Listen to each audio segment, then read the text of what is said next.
Riggle. I'm Darren Leader. Welcome back to Riggle's Picks. We've got a hot one today. Come on. As a matter of fact, it's too hot. It is. It's so hot, I'm thinking we break it into two parts. You think it's got that much I think heat? it's got that much heat. Okay. I will co-sign that. Let's play it by ear. Okay. But I'm preparing myself and the now over 15 million viewers. We hit 15 mil? I'm assuming. That's tight. I'm assuming. All right. We have a sexified guest today. We do. I know. I'm very excited. Our guest today is a very special friend.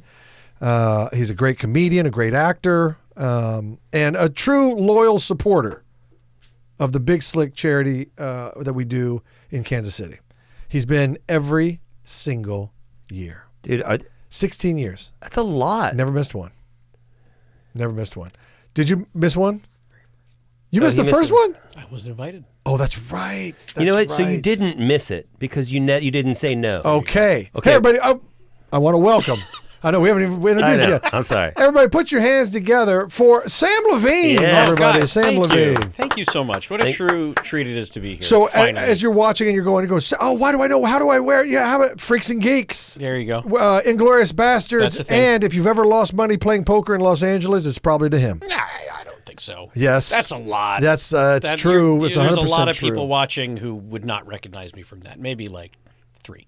Yeah. Well, he wins at poker. He takes your money, and then somehow you. It's not just that he takes your money. He takes your money. That he kind of tries to take your soul. Well, he's disarming.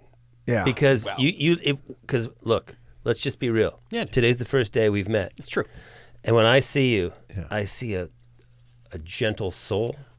I see a very handsome, well put together man who looks like he Very. takes care of himself. You fell into the and trap. he takes care of the people around him. He's beguiled you. You're falling in. This is what he I does. I want to give him money. I'm all in. Thank you. Yeah. And that's what he went all in.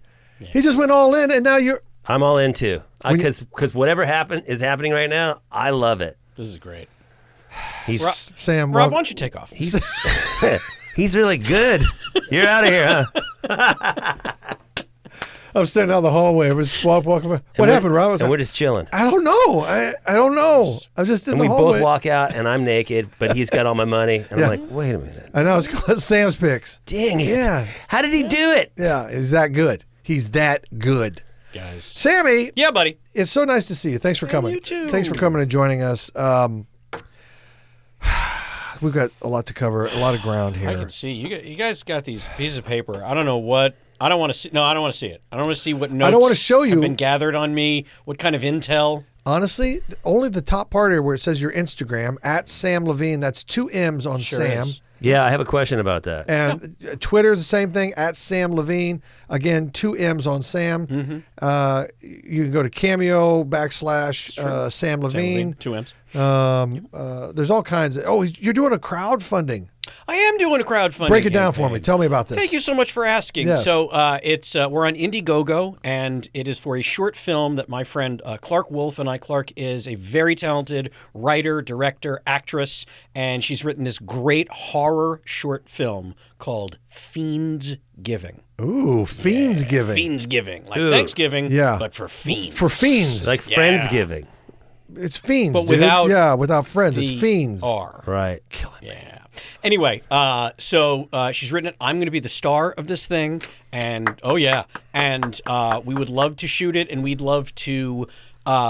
The rewards that we are giving our donors are pretty different than the typical ones. Ooh. Usually it's like, oh, you get a DVD, you get a poster, you get a picture with the cast. Nobody needs that with us.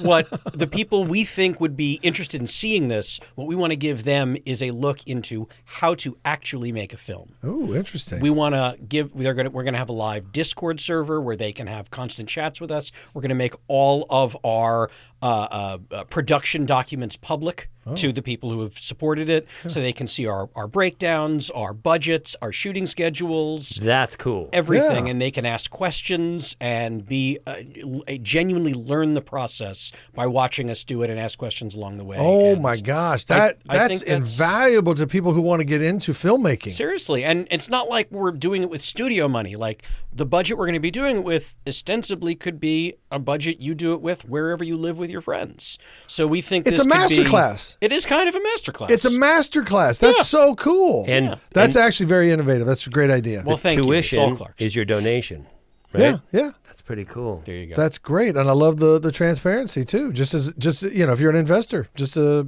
nice transparency. Well, I can assure you, me and Clark not making a dime. Yeah. all going into the project. Do you have a That's line great. item on that thing that says Riggle Pick catering budget? We do, and it's, to be honest with you, it's most of the money we're raising. Thanks, dude. All right. I got All you. right. I got Thank you. you. Thank you. Nailed it. Fruit by the foots for everyone. But again, full disclosure. So Hey, you know where it's going. it's, We're not it's got the vibe of I don't mean to insult you, but you're an asshole. right. All due respect. All due respect. Though there's not going to be any. Oh, But you I'm so said- sorry, guys. wait, Most of the donors just took their money back. This is awkward. I'll call my dad. That's unfortunate. Okay. Dang it. Bummer. I hope we didn't screw you guys up. Nah, it's fine. We'll try it again next year. It's fine. So that was all we had, and then the rest of it is notes for me about him. Oh, So terrific. yeah. I'm here for that. Sam, Yeah. Top down. you got your start. Word on the street is Yep. you got your start doing stand-up comedy and bar mitzvahs. That is accurate. So and I want to throw this in too. Yes. Because it's along the lines of what you're talking about. Aren't you one of the youngest Friar Club members ever? I was, in fact, at my time of induction, the youngest member of the New York Friars Club. How that do had you ever been. become a I mean, that's amazing. Think about so give us the full story because it goes along with doing stand up at bar mitzvahs and stuff. Yeah. Was that your idea? To join the club, I didn't know much about the club, and then I had. But by the time I was doing stand-up in Manhattan semi-regularly, I'd made a lot of friends with older comedians, Elon Gold, Jeffrey Ross, and they were both members, and so they would bring me to the club sometimes to hang out. And so I got to know the club. I got to know the older members, Freddie Roman, Dick Capri, Alan King. These are and legendary names. Legendary comics. For all you Gen Zs out there going, huh? Just Google it. Yeah. Ask your grandpa. And so they got a kick out of the fact that I was this foul-mouthed, 14, 15-year-old doing stand-up. And I was like, yeah, dude, can I be a member? And they said, you're supposed to be 21, but come back when you're 18. We'll figure it out. And so I was counting the days till I turned 18, till I could put in an application. And I even remember filling out my application in one of the bars at the place with Jeff, and I showed it to him first before I submitted it. He's like, don't put bad jokes on your application. Oh, God. He was like, have you ever been convicted of a crime? And I was like, other than bombing? And no. And he was like, you got to do another one. Actually do an application? I love though that They're not going to give you points for that. I love your instincts though. Your instincts That's amazing. are right on track. And that you had Jeffrey to coach you through it. Oh, yeah. That's pretty cool. Oh, yeah. Yeah, I love Jeff. He's a great comedian. He's the roast master general. I mean, He's amazing. We did the Gene Simmons roast. Yeah. And he was the guy. Working with him was awesome. He used to come to our shows a lot. Yeah. Yeah. I just ran into him at the airport yesterday. Oh. Wild, and he was gracious enough to come and support Big Slick. That's cool. Yeah. That was a lot of fun having him last year. Yeah, that was great. To answer your question, Yes. So, yes, I started when I was 11 years old in 1993. Sorry, guys. Wow, that really stung. that That hurts. That hurts. cuts like a knife. That In hurts. 1993, I was doing unsavory things, Sam. Oh, my God. The late, great comedian Richard Jenny had an HBO comedy hour called Platypus Man. And I watched this thing. And that was the moment for me. That was, as Malcolm Gladwell would say, the tipping point. Richard Jenny was Richard Jenny's Platypus Man. I know mine too, so that's interesting. And I was like, oh, that's it. That's what I'd like to do. I'd like to be a comedian and stand on stage and say things and make people laugh. Were you a class clown before that? Not really. I was actually kind of shy, which was strange. Like Yeah. I would get stage fright. Right? And something happened between 11 and 12. Did you, so when you would go try to do stand-up, whether it was a bar mitzvah or a club or whenever you could start to, did you experience stage fright? Do you still? I don't know. I don't anymore. I haven't in a long time, and I'm very grateful. But as a kid, I remember it vividly because in fifth grade, the music teacher, when she was putting together the school musical, it was A Christmas Carol, and she wanted me to be Marley. Who's the one who, tells Scrooge, you're going to be visited by three ghosts. Yeah. And I was like, oh, no, it's too much dialogue. I'm too nervous. I don't want it. I just want to be in the chorus. Yeah. And I remember, and I feel so bad telling this story because I remember the kid who played it, and he's fine, and I'm sure he's a very happy and healthy adult. But I remember, I remember seeing the show, and when we finally did it, I was like, "Wait, that's the bar?" Yeah. It's amazing in our minds. I could have done that. Yeah. I thought he had to be like movie quality. Oh, I could do that. And so then at some point over that year, like I started building up confidence. And then the following year we did the Nutcracker. And the teacher was like, "Do you want to be?" And I was like, "Yeah, I'll be the Nutcracker. That's fine." Total confidence shift. 180 degree difference. And so it was that year. That's after I saw Platypus Man. That's after I memorized it and I started doing the jokes in that for family and friends.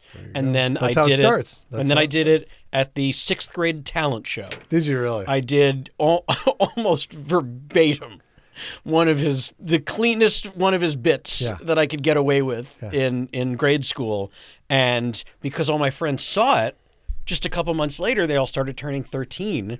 And so at their bar and bat mitzvahs, they would ask me. It's not like I would ask, "Hey, can I go?" They would be like, "Hey, do you want to do some more of those jokes?" Want to go to a tight five? Yeah.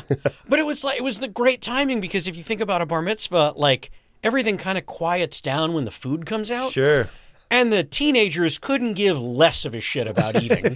They just want to dance and party and have fun, but the adults want to do that. And so, like during the food service, like the MC would just hand me the microphone and I just stand in the middle of the dance floor and like my friends would gather around the front and I would just do 10 minutes of, I'd started writing my own bad jokes at that point, but I was still mostly doing Jenny's stuff.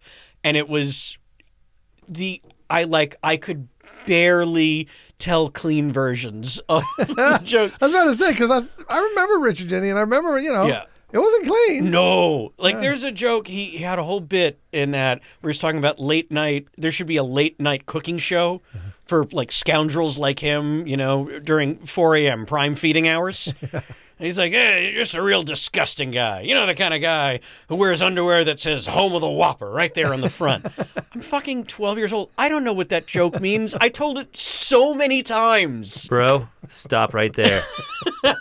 I'm about to say something. Oh, no. You're going to call your penis a Whopper? My dad had blue skivvies. And they said home of the Whopper. No. And he used to walk around the house. I am not even bullshitting. The fact that you said that just now, my brain's just like, oh, boom! Dude, that's my dad. Perfect. Wow. And I love you for that. Oh, that's spot on. I love your dad for that. Shout out to Howard Leader. By the way, I remember as a youth, I remember saying things I didn't understand. Yeah. Like, home of the Whopper. But it got a big reaction, so you're like, I'll keep doing that. People love it. Amazing. And you have no idea that you're dancing on the edge of danger. You're like, I totally get that. Yeah. I totally get that. Yeah.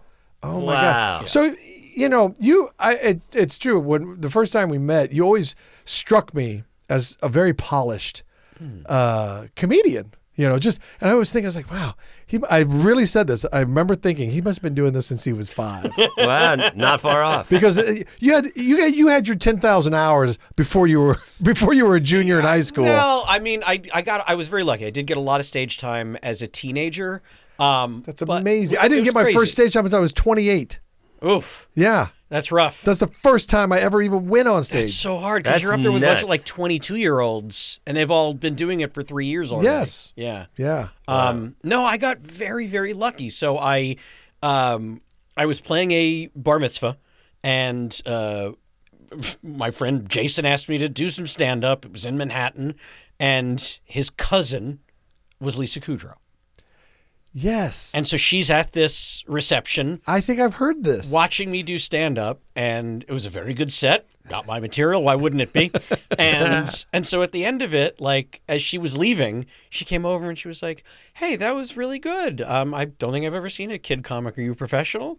And I said, "No." Yeah. And she said, "Oh, well, when you get older, you should be." And I was like, "Oh, okay. How?" Right. And she was like, "Oh, it's New York. Go buy Backstage Magazine. You'll find someone to represent you. They'll walk you through it." So Lisa Kudrow actually encouraged you to start auditioning and pursue comedy, and yeah. So based on that conversation, Friends had just started, She's responsible for this? 100%. And she refuses to accept any responsibility. Really? Yes, I've encountered her many times over the years. And she goes, I've never met you, kid. Get away from me. Buzz off. No, she refuses to accept any responsibility. She's like, you'd have figured it out on your own. I'm like, maybe, but probably not that fast. Yeah. But also I think it's because she was so worried I was so young, like I was going to, flame out and have a drug thing and like a sex addiction. Not uncommon. Did you ever have a drug thing? And no, I'm so boring. Why? Sam? I don't. He's a good boy. Yeah, I don't Man, know. You never got man curious? now, but I got a fake ID so that I could go to Vegas and gamble. That was my vice. That's cool. he uses his fake ID so he can gamble. Well, yeah, that's Not for booze Not for and booze. fast times. I'm talking about bathtub cocaine in the back of a truck running down the street. What? From the law. Are you talking about yourself now? No. I felt like he went away. No. there That for a sounded minute. very He specific. went away. Did you see it in his I eyes? did, but it was a very specific Very memory. I was specific. just wondering if you were ever interested in meeting Jorge in an alley while you ran out of below because you were with some chick. She was a stripper at Crazy Girls. Again, that's unbelievably specific. And Detail. the level of detail, he would not. That's not. It's kind of a general question. Okay. You see, remember when I told you before the show started? Yeah. So Anyway. she said try. You said okay. So I went home, told my mother, Lisa Kudrow, said we have to buy Backstage magazine, whatever that is, and then I'll be a superstar. And so we literally went out and bought Backstage magazine, and you go to the back, and there's the ads, and there's literally an advertisement from Gold Star Talent Management. Are you a kid who does stand-up? No way. What if it was her company? That would be diabolical. Call Sid Gold. Yeah. And I did. And Sid Gold, who was my manager for many years in New York, his son is Elon Gold, the stand-up comedian. Oh, wow. And so that's how I got started. Elon and his buddy Jeff Ross started vouching for me to get stage time at all the New York clubs. That's a great story. Wow. I That's love it, amazing. though, because it took all the initiative on your part to seek it out, to find it, to work on it. No, it did. I did have to write my own jokes. I could no longer do Do Richard Jenny's- Jenny's yeah, material if I was playing Manhattan clubs. By the way, That your was the Richard hard Jenny part. impersonation is really good. Oh, thank you so It's really good. Yeah. I was like, oh my God, I'm hearing him. Yeah. It's awesome. I could hear it, too. That's awesome. So then, So yeah, okay, you go. no, I was going to say, so Mr. Gold, Sid Gold. Sid's Yeah. representing you. Yep. And you go to his office and you say, this is what I want to do. He goes, okay, kid, this is what we're going to do. What's he tell you? What's the plan? And before you answer, please physically describe Mr. Gold. Because I envision, Do you want to guess first? I envision a 50 gauge cigar Yep. and a pinky ring, Bald? bald, and a lot of, all right, kid, a lot of that, calling you kid. Yeah. Is it lit? Yeah, oh, yeah. Yeah. I'm sorry to disappoint. Okay. Sid Gold was more like a teacher. Oh, okay. In fact, I think he was a teacher or a principal. Like an in English his teacher younger- with the patches on the elbow? Yes, Okay. he was very regal, a very stately man. Oh, okay. But so Jewish. Oh my God. Well, with the name Sid Gold, Yeah, he was a short, spry, Yeah. energetic guy, and his partner Paul. Did he have other clients? He had many other clients. Okay. He was very active, a manager in Manhattan, had a lot of comics, a lot of young actors. I think they mostly did kids. Yeah. Did you have to audition for him? So I did. So I went in, we set up an appointment. I went into his office. I did a couple minutes of stand-up, and then he and Paul laughed at it. They were a very nice audience. And after that, they were like, do you act too? The thought had not really crossed my mind. I was like, school, I was the nutcracker, but that wasn't anything. And he was like, do you act? I was like, sure. And he goes, here, read these commercial audition sides. Yeah. And I was like, boy, oh boy, am I excited to be eating Kraft singles, or whatever the hell it was. Right. And he was like, great. Okay, we're setting you up for auditions. We're going to get you headshots. We're going to do the thing. And I was like, whoa, whoa, whoa. And my mother, she's like, but hang on. We came here for stand-up comedy. I've seen what happens to kid actors. Yeah. This is my precious child here. Yeah. And so she was like, we need to think about this. I can't sign anything. We can't do a thing. Yeah. And Sid was like, I get it. That's fine. How bummed out were you in that moment? I was pretty bummed, but like we'd made agreements. I get it. What the meeting was before we went in. And so we leave, and then we get home, it's the late afternoon, and Sid calls and he goes, okay, An audition just came in. I want you to go on it. You're beholden to us in no way. This is not us signing you. You don't even have to take the job. Just go on one audition just to see what it's like. Yeah. So that you know what you're getting into. Right. So you can get a feel for it. Or not. Right. Yeah. Right. And if it's not for you guys, we'll just focus on stand-up. Yeah. It's a sampler. And so with that opportunity, we went, okay, yeah. So I didn't even have headshots. I literally had my dad take my picture at the house and run over to 1 Hour Photo. Yes. And get an 8x10 of it. We created What's a your totally age? What's your fictional age at this resume. moment? I am 12. Okay, 12. Wow. Okay. All right. Wow. And so, so we get the thing. I make up a fake resume, and I go out on this audition the next day. It's for a toy commercial, and as you can guess, You got it. they offered me the part. Of course. That's awesome. I knew And this then- was coming. This is your calling, man. And then my mother and father, they really debated it. Yeah. And then when I got the offer, they were like, well, okay. They're like, that's college. I guess you can do this. Well, you at know, least that's for a little while. that's the thing, though. Like, you're very mature. You're old 12. You're very mature 12. But you listen. You know, some things can't be denied, bro.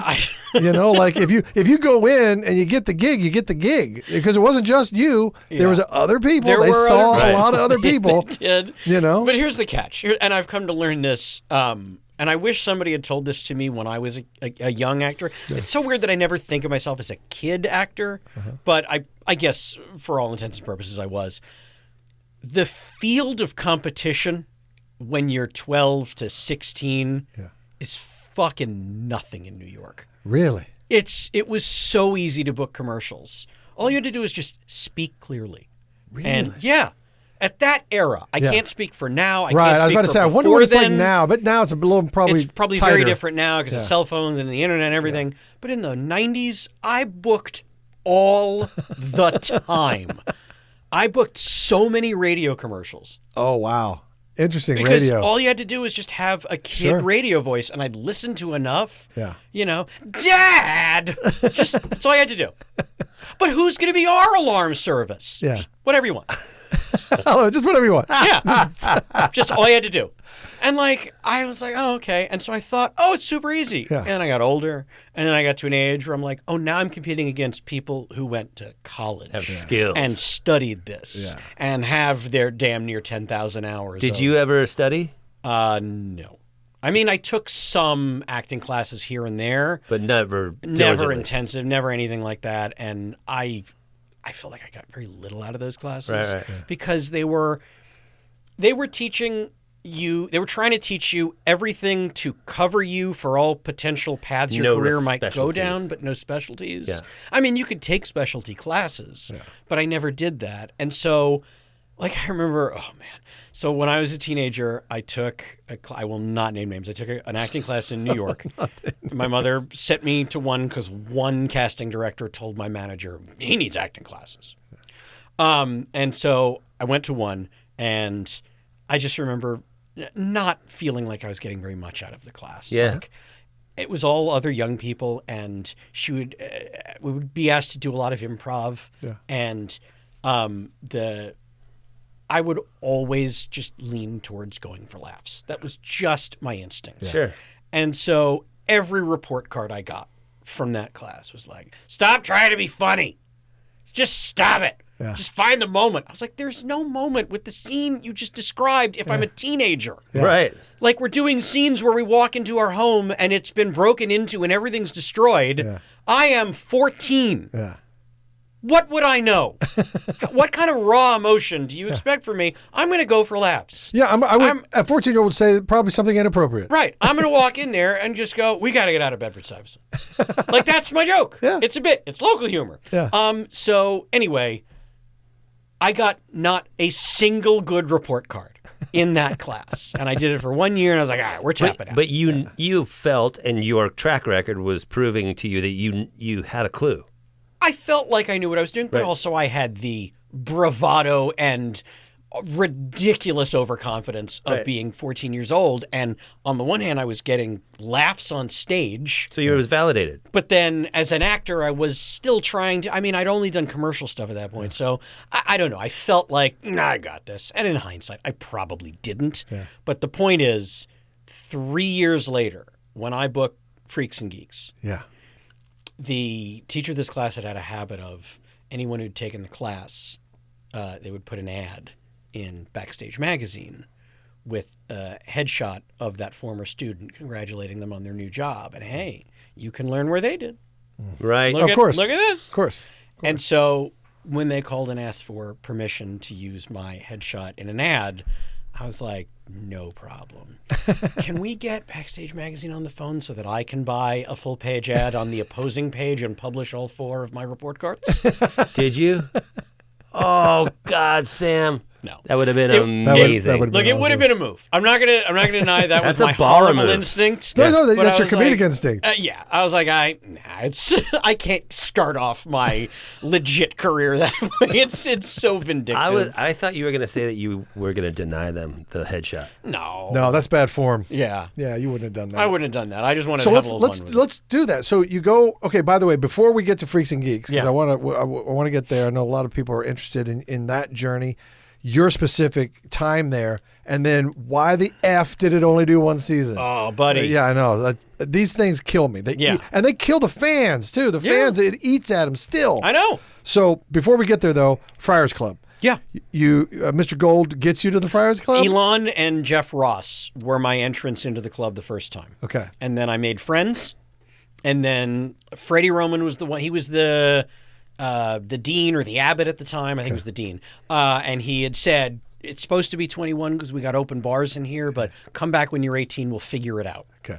And so, like I said, I turned 18. I'd been doing stand-up regularly. At that point, I'd already been on Freaks and Geeks. And so I came in, filled out my application, and I was approved pretty quickly. So for those who don't really understand the Friars Club, Yeah. Brett, what is it? So the Friars Club was the entertainers organization. It was one of the oldest private clubs in Manhattan. And it was started around the turn of the century. I think it was the old century. 1904, I think, was when the club was founded. And the idea was it was a place for all the performers, the comedians, the live stage performers in New York to have some place that was their own. Where I'm sorry to interrupt. by all Is means.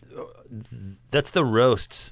that's where the roasts originated. But then they was went to the Friars Beverly Hills Hotel, I think. So there was in the 60s maybe an LA Friars Club. Gotcha. Okay. And for a long time they were the West Coast arm of the New York Friars Club. Okay. But then in the 90s I think they became unaffiliated, and then the West Coast one wanted to keep the Friars Club name, and there were lawsuits, and I only know this because every month when I would get my bill from the New York Friars Club, there would be like legal assessment for fighting the ongoing Those thing. I was bastards, like, those bastards in L.A. They just fucking settle this already. Yeah. And I think the settlement was they called themselves like the Friars of Los Angeles was the best we would let them get away with. Like I had anything to do with it. All right.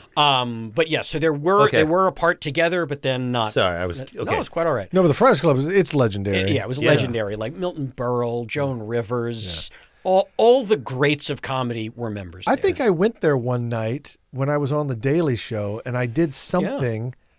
I either had to present something or something. Oh but, yeah, they had stuff there all the time. yeah, and I got up and did something. I thought maybe you might have been there that night. It is possible. And I might have Anytime met, I was in New York, I went to that the might have been club. the first time I actually met you. It was, and I forget because I don't know if I actually did like 5 minutes or something, but I got up and I had to do something. Okay. And I think maybe I was with John Oliver and some other. Maybe it was an honorary thing that they were okay. doing. I forget what it was, but I always wore the Friars Club hat that they gave me for the longest time. Oh, It's yeah. it's an institution. Is it Yeah. a lifetime membership? It's not. And not to get too into the weeds on this, club ownership changed a couple years ago, and there were some legal troubles they'd had with previous people there. I don't really. All I have are broad strokes here. I know the FBI raided the joint Oh, and okay. took a bunch of computers and financial records, and it got real ugly for a while. Yeah. And then they were asking for more and more money every month from me, and I was like, I've lived in LA now for 17 years, and I only ever visit the club at this point maybe 2 or 3 times a year, and it's just getting real weird. And every week I would see more and more well-known members of the club saying, this breaks my heart, but I got to not be a member there anymore. Yeah. And I just checked in with a few people, and they were like, yeah, none of the people that were there when you were there are there anymore. Maybe two or three. That makes your decision for you. It did. And I know they just lost their location. They had this beautiful, they called it the Monastery, beautiful building in Midtown. I remember. On 57th or 55th. Yes. And they lost the building because of all the ongoing. So yeah, it is. You can't get that back. You can't get that real estate back. It's very different than it was certainly for the first many decades of its existence. And then when I was there, I know some version of it still exists, and I hope that some version of it always persists, just to protect the name at least. Yeah. But yeah, it's not. It was heartbreaking for me to have to walk away. I'm sure. Yeah. But the good news was you got Freaks and Geeks. I did, man. Shut up, Darren.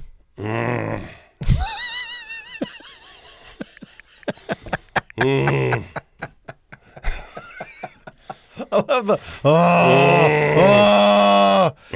Hey, listen. What? Don't what me. Get excited. You just said shut up. No, well, before that. They're going to edit that out. Cut action? Yeah. And hey, Darren, guess what? What, Rob? Now we sound like the Zoo Crew. Hey! Listen.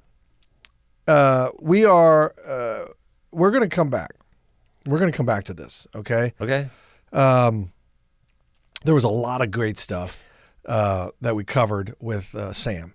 It's unbelievable. I mean, child stand-up comedian, Friars Club, all the good stuff. Youngest member ever. But you got to stick around because we are going to be talking to Samm.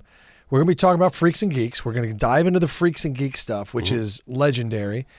And then we're going to tell some Quentin Tarantino stories. We're not. We're going to listen and receive. We're going to be good listeners to Samm as he shares with us some of his stories from Inglourious Bastards, and not only that, but just Quentin Tarantino in general, that are so awesome, so fun to hear. If you're a fan of movies or cinema, and a Quentin Tarantino fan, you got to see this. Yeah, you got to see it. It's going to blow your mind. Yeah, it's going to blow your mind. So stick around. That'll be on the next episode. Next week. Yeah, Samm Levine is a two-parter. Mm-hmm. We're doing a two-parter, kind of special. But Samm is a great storyteller, and he tells some great stories. I think he's one of the best storytellers I know. Yeah, that's awesome. Yeah, I can't wait for next week. All right, so stick around. Come back next week and enjoy Riggle's Picks. I'm Rob Riggle. I'm Darren Leader. This is Riggle's Picks. Farrell. Farrell.